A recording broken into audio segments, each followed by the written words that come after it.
పెట్టారు. అవి కూడా తొందరగా వస్తాయి. ఈ 504 రేషన్ కార్డులు.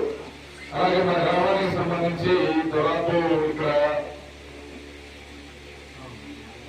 ఈరోజు 2992 రేషన్ కార్డులు, డిజిటల్ కార్డులు మీ ఇంటి దగ్గర తీసుకొచ్చి మీ ఫోటో దిగి మీకు పంపించడం జరుగుతుంది.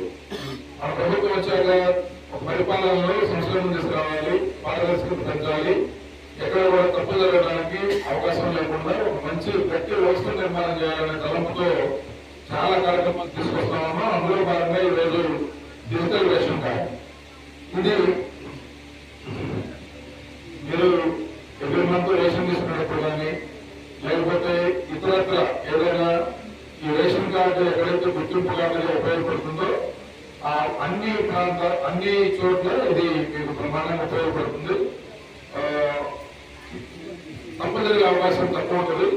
కాబట్టి ప్రతి ఒక్కరు కూడా దీన్ని ఉపయోగించుకోవాలని చెప్పి కోరుకుంటూ మీకు అందరికీ సచివాలయ సిబ్బంది వచ్చి వాటిని డెలివరీ చేస్తారు.